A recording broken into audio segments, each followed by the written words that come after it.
Alright, welcome back. It is early November 1861.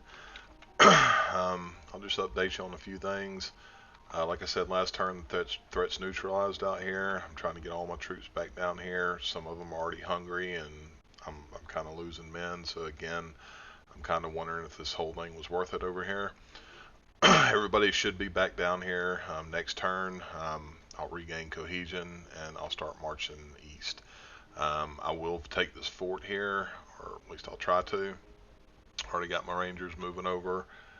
Um, he doesn't seem to be coming down to Fayetteville, so I don't think he's going to make a push down this winter. If he does, it's going to be without this guy here, because he pulled out. He was here last region, he pulled back.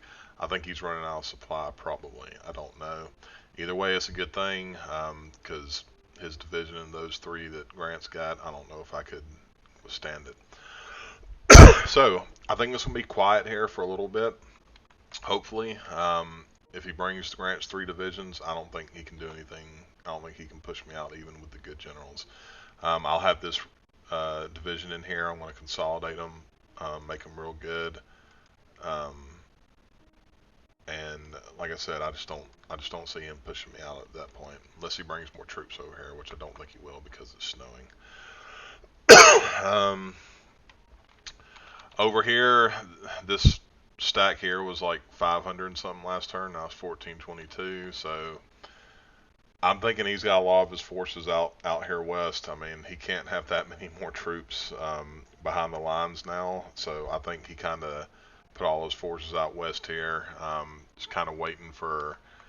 My guess is he's going to pull Grant out of here, leave a division, and he's going to get Grant ready for when Kentucky turns. And then it's just a question of where he tries to land and tries to invade. He could probably jump over the river right now and take this.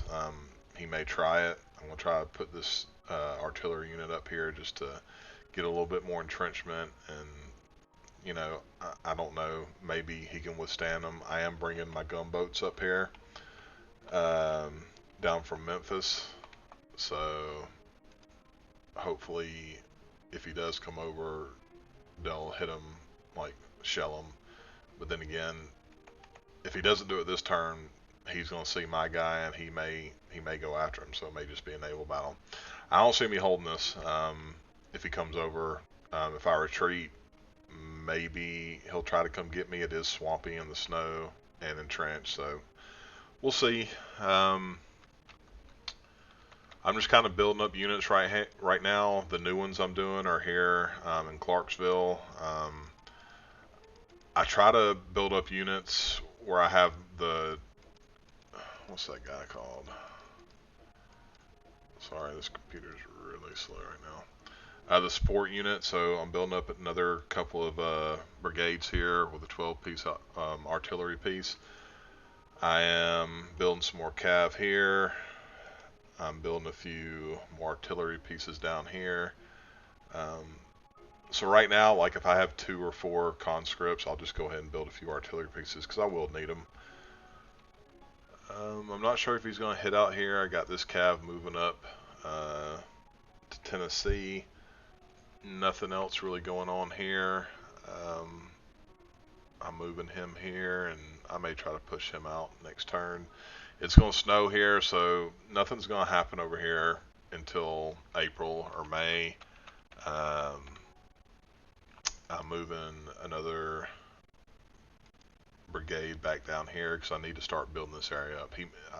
If he saw what I had, which I know he sent a ship up here to see what I had, then he probably knows I'm weak here. And if he was to land any kind of substantial force here, I couldn't stop him.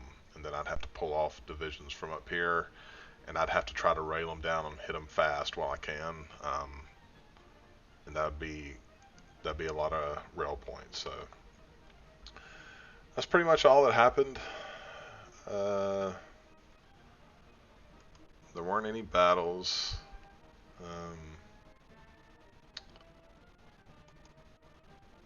I put some more money into the rail.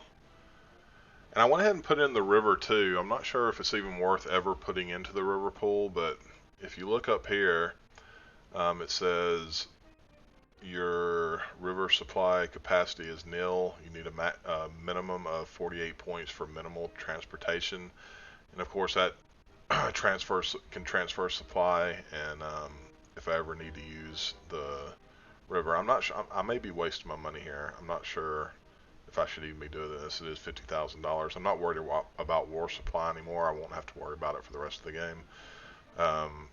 But money I do need to worry about. So I'm not sure if this is a good idea, but that will put me up to the bare minimum. I have 23, and if my math is right, 25 plus 23 is 48. So it should be right at where it's saying for minimal transportation. That's pretty much all I got for this turn. I'll run it and send it back to Tim. Things a little bit backwards this turn here, just to change things up a little bit. I will go through the messages first, and then we'll go from left to right, so Western Theater over to Virginia, instead of the other way that I normally do it. Alright, so as far as messages are concerned, shipping lanes brought in 1,800 supply, receiving some hits due to the poor weather, which was to be expected. Alright, brought in 50 money this turn, so that's much better than last turn in terms of our shipping lanes bringing in money. Started building a depot down in Springfield, Missouri, so we're going to have a size 2 depot here in Springfield. And then I'm also building a fort in Cairo this turn as well.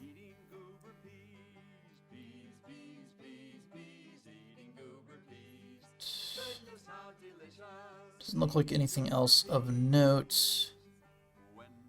Our sharpshooters are done up in, I think it's New York, so I'll bring them down to the front, put them in those divisions that I made in Harper's Ferry and Alexandria.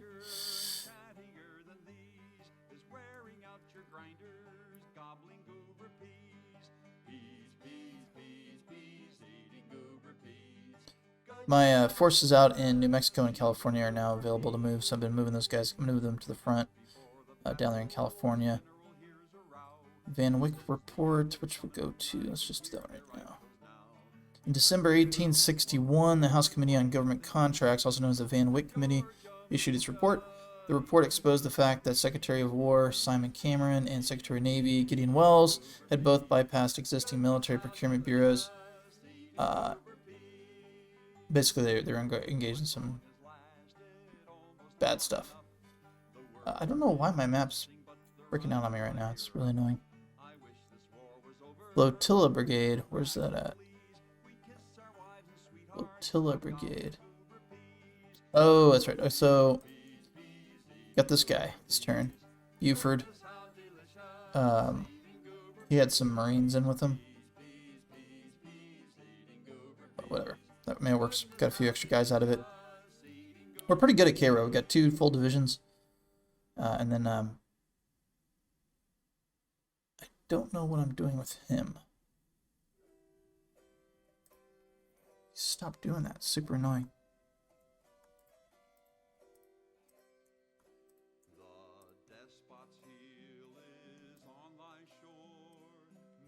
I was trying to have 4 artillery in each division if I'm going with strictly divisions instead of having like one entire division of artillery. Okay. Anyways. Alright, pandemic. So I'm a little confused because I had a brig down here checking out New Orleans, get some intel, and I don't know what happened to him. I don't know where he went. I don't know if he destroyed them and I just didn't notice that, or what happened with that, but, oh, here he is. Okay. Gotcha. Alright, like I said, west to east. California, nothing much going on, so I'm not going to go into that. I did decide, so he's pulling back here, and I think he's trying to burn this fort. I'm going to try and actually take it, because that would actually be a nice little forward location on my far west flank. So I'm going to try and get it. I've got pretty good supply. We've got plenty. We've got a good 3, 5, 6 turns worth. So I think we should have enough time to take that. Hopefully the weather doesn't obstruct us too much. Over here in Springfield, I'm going to move this headquarters back over to Virginia, since that's where I have the bulk of my forces, and that's just for the training, right, to get them trained up. Although, you know, it would be nice to also have them here in the west over at Cairo, but obviously for the Virginia campaign, I need them more. I'm going to move Grant, Lyon, and Hooker over to Virginia, and then try and do take a fort or two to impact his block, to reinforce my blockade. And then I'm just moving these forces all back over to St. Louis for either training, to train these guys up, make them line infantry, or get my cavalry in a position where they can use the rail lines to respond to any of his raiders. Got a lot of troops in Cairo. Maybe I will just plunk him here. Yeah, I'll send him over to Washington, D.C., because D.C. is a priority, right? We can't lose D.C. So I'm going to take Meager rather, send him back over to Virginia. He was kind of a wasted movement because he wasn't able to actually do anything, but whatever. Never guarantee, you know, first time's a charm winning a battle, so having him in there just in case it didn't go the way it was planned was worth it. I went ahead and built another one of these ironclads, so now I have 4 in production. The first one will be available late December, the next one will be early January, and so I should have all 4 of these ready and operational by the spring. And then I'm going to sprinkle in some river transports over the winter as well, and then building sharpshooters for my Ohio and Illinois forces over here. As far as my Ohio force is concerned, I've got these guys being built, and then I've got this over here. So slowly building that up. We got him over here. Interestingly, he's positioned here to move up into Kentucky as soon as it switches sides. So a lot of cavalry, but I don't know why it's doing that. But it's somewhat of a sizable force right here. And then across from Cairo, which is not a threat for me anymore, is this 334 force. Alright, kind of weird. I'm not sure what to make of this. He's got a pretty sizable cavalry unit here, 351. I'm not sure if he just got it posted there for the heck of it, or if he plans to maybe make a move on West Virginia. I doubt it, given the weather. And he can't really go up into Western Virginia or around me because of the weather right now. But that is something I'm going to have to watch for, and probably build a counter-cavalry force of sorts, so that when spring hits, if he decides to try and use this guy to raid and take cities, I'll have some... Not only like Pittsburgh, for example, have some forces up here to protect against that, but then also a cavalry force to respond in kind. I'm positioning some of my forces in Philadelphia to get ready for that coastal raid, which won't happen next turn, but probably the turn after is when I'll move out. And then over here for McClellan, as you can see, just train these guys up. Lots of militia that'll get trained up over time. I don't necessarily feel comfortable doing this, but I'm peeling one of these brigades or these divisions back to get more training, and then I'm going to bring them back to the front. I don't like only having 3 divisions here, but for the time being, I think it'll be okay because I don't necessarily see him attacking me. I mean, if he moves Johnston over to help support an attack on McDowell, I'll just press down and start going down the Shenandoah, right? So, but anyway, it's kind of a calculated risk at this point, but I have these ships here, so he can't really jump across into DC, so he'd have to go up to these forts, and I do have enough forces that I could reinforce this. I could stick him in the fort, right, and then I think I'd be okay. I'm not too worried about it. Okay, and then I did check it out again, and apparently building arsenals in areas that you can't build artillery does not do the trick, because I can't build artillery in Vermont or Rhode Island, which are the 2 places those arsenals were put. See? So I guess that trial and error failed. Arsenals do not allow you to build artillery in the states that you cannot build artillery in to start the game. Maybe something else does. Or not arsenals. What was it? Armories. Maybe the arsenals do. I don't know.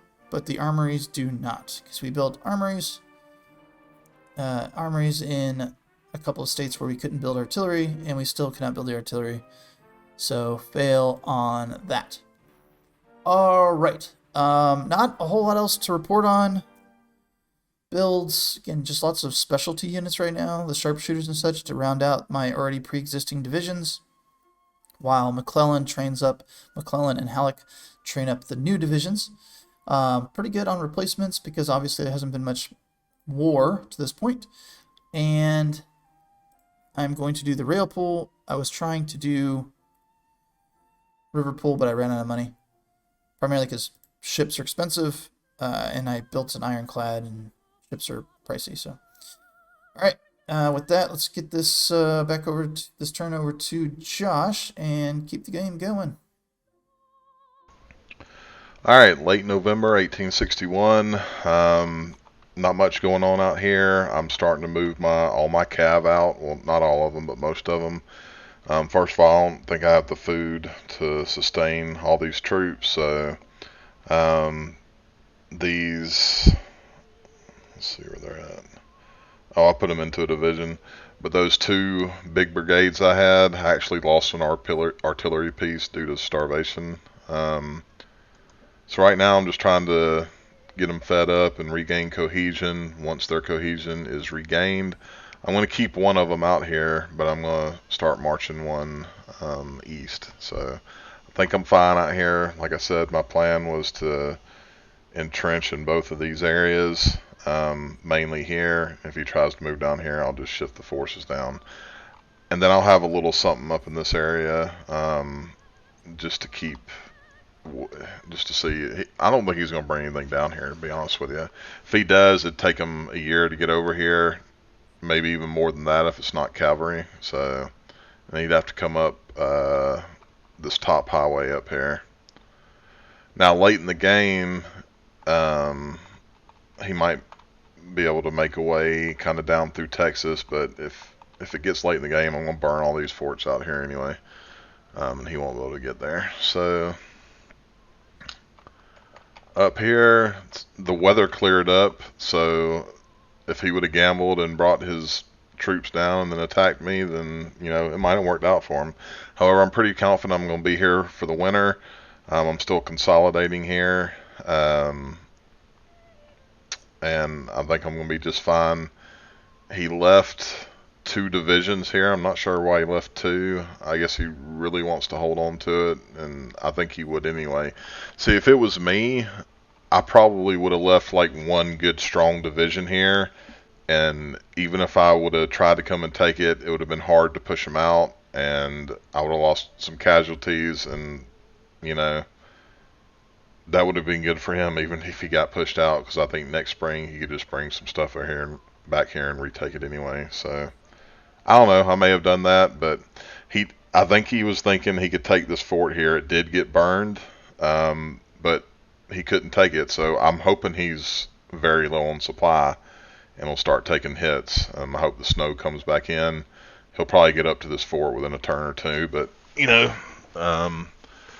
I can get some starvation casualties out of them, and those don't show up in the game, by the way. Like if I had 1,000 men starve, it's not going to show up on the casualty list, but it still costs whatever side it's on money. That's why out west there, my guy's taking all those hits due to being hungry. Like, it's almost having to pay for those units twice, in a sense. So, there's that. There was one battle here. I don't understand why my guys just didn't retreat. It was right here where this fort was, with that militia unit I left in there to burn. I lost 123 men. He didn't lose any. But, I mean, that hurts me, but I don't understand what made them a militia regiment think they can fight a whole division. But anyway, they should have retreated, so I'm pulling these guys back. Once I consolidate here, I'll have 2 good divisions, and then with the volunteers and militia in excess, I'm going to push them east. And I think sometime in 62, mid 62 or late 62, I get a training general and I'll start training them up. He didn't attack this turn. I probably would have. Maybe he's going to bring in another division and do it. So it's going to happen soon, I'm sure. In a way, I kind of wish he would push me back here and then maybe attack here too. Even though he'd probably take both of them, he'd be down here in the swamp with a bunch of troops, and maybe they'd start taking hits on starvation because that'd pull him away from his supply a little bit. I don't know. Either way, I'm not going to hold this for very long, I don't think. Kentucky still hasn't turned. I'm sure it will soon. Could be any turn now. I got my army here ready to pounce on Bowling Green just as soon as it hits.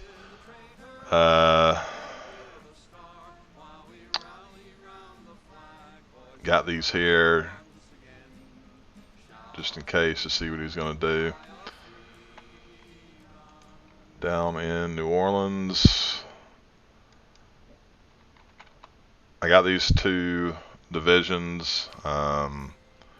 Just trying to build them up, make them good divisions. I'm building some more artillery down here, another brigade, and then in this division, all those volunteers, the European brigade, I'm rolling up to Memphis or somewhere else to get trained up later.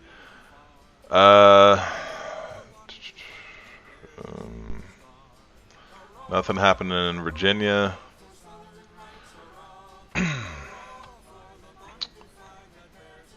moving the general down here to form into a brigade or division. I think I'm just going to build this up to 3 divisions, and that's it. I'm not really putting any else up there. Once Lee takes command, it'll probably be before then. Once you can do core, I'm pulling either Johnston or Beauregard over to where Johnston in Tennessee is now, because I need a better defensive general out there. It's really hard to do it now. I just don't want to bring Johnson over here now because he's just a 1 defense, and I don't know if he'd be inclined to attack me with that. So it should turn. I think you can do core in 62, so that's going to be in 3 more turns. And then I'll probably keep Beauregard here. I'll take Johnson out west, and make Jackson a corps commander, and he'll just kind of take over for this area. And I'll keep him here. And of course, when Lee is available, he'll take over Beauregard, and Lee has enough range where you can just have corps generals, and you'll be fine out here. Building another unit here. Where'd he go? Oh, I accidentally deleted it. So let me put him back there.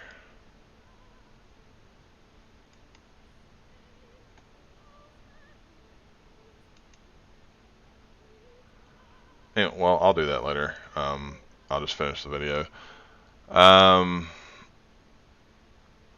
That's pretty much all I got for this turn as well, so I'll send it over to Tim. Not much to report, so I'm going to go through this really quick. We had this battle at Kansas, which, small battle. We won that, but he was able to burn the fort, so kind of a pointless battle over there. A couple of different events. So Scott resigns under political pressure because he hadn't won the war quick enough. Capital defenses are beefed up.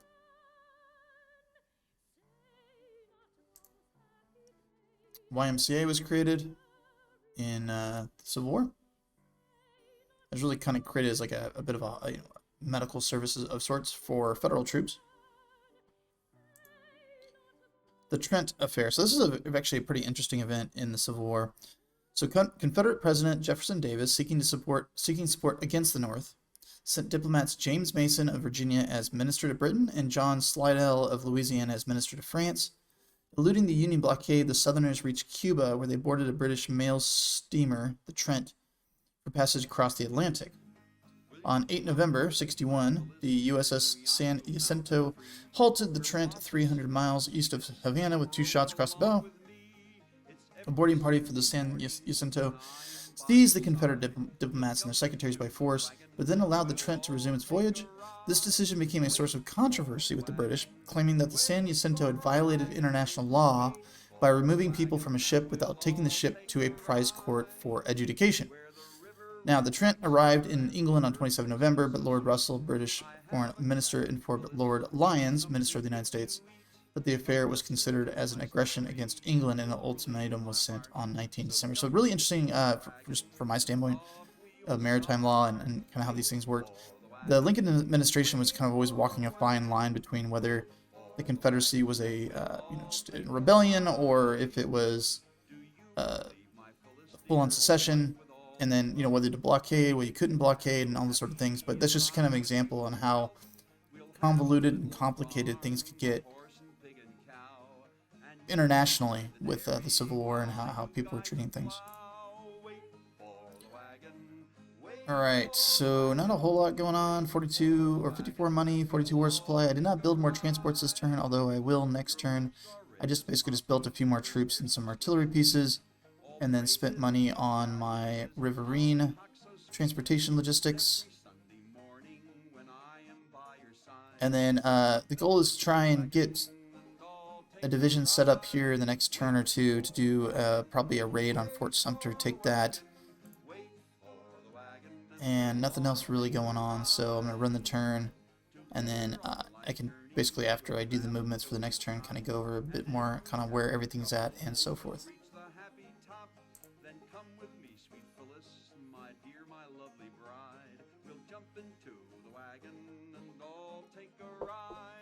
By the way, don't let that conscription number up there, the 437,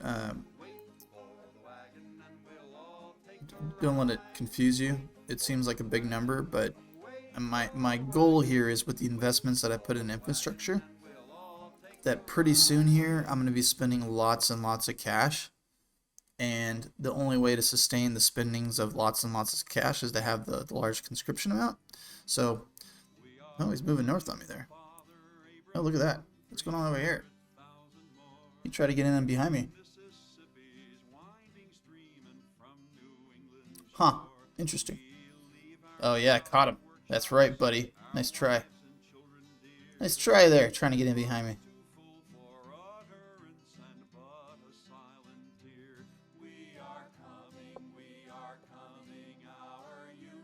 See, I think he thought I was pressing south, and he's going to get in behind me and either take that city or take that fort. But no. No mas.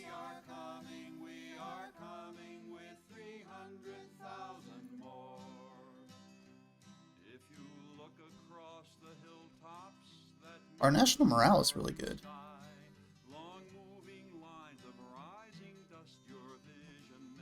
Nice. 92. So let's just look at this battle real quick here. I only lost 61. He lost 630. So he's down to 1,000.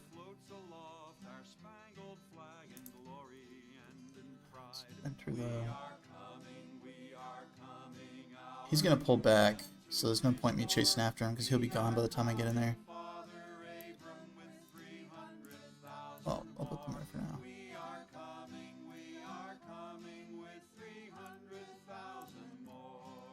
I'll do this for a turn, and then once he pulls back, I will retreat.